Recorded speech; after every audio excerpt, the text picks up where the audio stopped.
Hai, selamat datang di channel Anita Rahman Chan. Dukung channelku ya dengan cara subscribe, like, comment, and share sebanyak-banyaknya ya. Satu lagi, bunyikan loncengnya agar kalian dapat update terbaru dari novelku. Terima kasih. Hope episode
kita. Tapi malam ini selera makannya hilang. Semua terjadi karena kabar perceraian Koko dan Zelin. "Kenapa kamu di sini?" tanya Zelin marah. "Setiap malam aku duduk di sana," sahut Langit sembari menunjuk kursi yang ada di dekat pohon. Zelin melihat kursi itu. Dia tidak menyadari sedari tadi ada Langit di situ. Dia melihat sekeliling taman, memastikan tidak ada orang lain yang mendengar teriakannya. "Kamu tidak mendengar apapun kan?" tanya Zelin. "Tidak," sahut Langit bohong. "Tapi tadi pada saat..." Zelin menunjuk dada Langit, di mana dia menganggap Langit adalah Koko, dan dia mengatakan beberapa kata tentang gugatan. "Oh, yang tadi, aku tidak mendengar apapun. Aku hanya mendengar suara isak tangismu yang membuat telingaku sakit," sahutnya bohong. "Kalau tidak mau dengar, tutup telinga," seru Zelin sembari melangkahkan kakinya meninggalkan taman dan Langit mengikutinya. "Kenapa malam-malam kamu di sini?" tanya Langit pura-pura tidak tahu. Zelin diam dan menghentikan langkahnya. Dia tahu kalau pelangi diundang dalam acaranya. Apa dia tidak tahu kalau telah terjadi kekacauan di pestaku? Zelin bergumam dalam hatinya dan kembali melangkahkan kakinya. "Kenapa kamu malam-malam di sini?" tanya Langit masih mengikuti Zelin. "Bukan urusanmu," sahutnya ketus dan tetap berjalan. "Oke, memang bukan urusanku. Tapi orang yang berada malam-malam di taman ini kebanyakan ingin menyendiri dan merenung dengan masalah yang dihadapi," ujar Langit sembari terus mengikuti Zelin. Zelin berhenti dan menatap Langit. "Mungkin kamu, tapi aku tidak," sahutnya ketus dan berjalan. Langit tiba-tiba tertawa, dan hal itu membuat Zelin menghentikan langkahnya dan kembali menghampiri Langit. "Apa yang lucu?" tanya Zelin dengan tatapan sinis. "Tidak ada," sahut Langit dan terus tertawa. "Jangan menertawaiku," seru Zelin menuding Langit. "Aku tidak menertawaimu," sahut Langit dan masih tertawa. "Lalu, untuk siapa kamu tertawa seperti itu?" tanya Zelin. "Untuk kebohongan yang baru saja kamu katakan kepadaku," sahut Langit. "Kebohongan apa?" tanya Zelin bingung. "Aku mengatakan kepadamu kalau orang yang datang ke taman tengah malam seperti ini karena ingin sendiri dengan masalah yang dihadapinya," ujar Langit mengulangi perkataannya tadi. Aku tidak mempunyai masalah," sahut Zelin gugup. "Terus, air mata yang menetes di pipi ini tadi apa?" tanya Langit sembari mencubit pipi Zelin. Zelin langsung menepis tangan Langit. "Jangan sembarangan menyentuh pipiku. Aku telah mempunyai suami," serunya tidak terima. "Oh, ya sudah. Setelah sendiri, aku akan mencubit pipi kamu lagi," ujar Langit berlalu meninggalkan Zelin. "Apa? Dia dari tadi mendengar teriakanku," gerutunya dan mulai mencak-mencak. "Aku pastikan kamu tidak bisa mencubit pipiku," teriak Zelin. "Ya, tidak apa-apa. Tapi aku pastikan kamu akan bersanding di pelaminan denganku," teriak Langit yang telah berjalan cukup jauh dari Zelin. "Apa? Enak saja dia mengatakan seperti itu. Apa haknya membawaku ke pelaminan?" gerutu Zelin kesal. "Nona, awas hantu!" teriak Langit. Mendengar hal itu, Zelin langsung berlari sembari mengangkat gaunnya sampai ke tempat parkir. Dan Langit kembali menertawainya. Dia melihat pria itu duduk di atas bagian depan mobilnya. "Turun!" titah Zelin.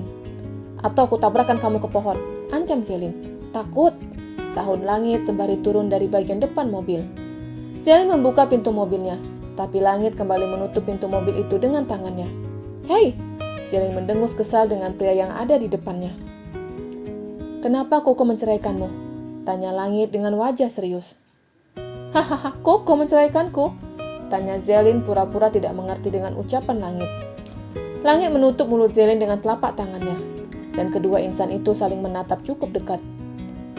"Apa dia berbuat kasar kepadamu?" tanya Langit dengan wajah yang serius. Zelin menepuk tangan Langit yang ada di mulutnya. "Dia tidak berbuat kasar kepadaku, malah lembut, bukan seperti kamu," sindirnya. Dia menyindir sikap kasar Langit ketika mencium bibirnya pertama kali dengan paksa, dan itu masih membekas di dalam benaknya. "Aku berbuat kasar kepadamu?" tanya Langit bingung. Sudahlah, minggir!" Zelin mendorong tubuh Langit agar bisa masuk ke dalam mobilnya. Dan lagi-lagi Langit menahan pintu mobil itu dengan tangannya. "Katakan kepadaku, kenapa Koko menceraikanmu?" tanyanya dengan wajah serius. "Bukan urusanmu," sahut Zelin ketus dan kembali mendorong Langit. Dan dia berhasil masuk ke dalam mobil. "Tunggu!" teriak Langit. "Koko pernah mengatakan hal ini kepadaku. Dan seingatku pada saat pernikahan Pelangi dan Bima, dia mengatakan akan menceraikanmu. Aku berpikir kalau itu hanya gurauan, tapi ternyata benar, ujar langit. Mendengar hal itu, Zelin mencoba mengingat kejadian itu, di mana dia melihat suaminya berbicara dengan langit. Dia sendiri tidak tahu apa saja yang dibicarakan dua pria itu. Koko sudah berencana menceraikanku, gumam Zelin pelan. Apa benar kamu tidak bisa punya anak sehingga Koko menceraikanmu? Tanya langit penasaran. Iya, sahutnya singkat tanpa mau menceritakan aib suaminya. Zelin menekan pedal gas meninggalkan pria itu seorang diri. Bersambung.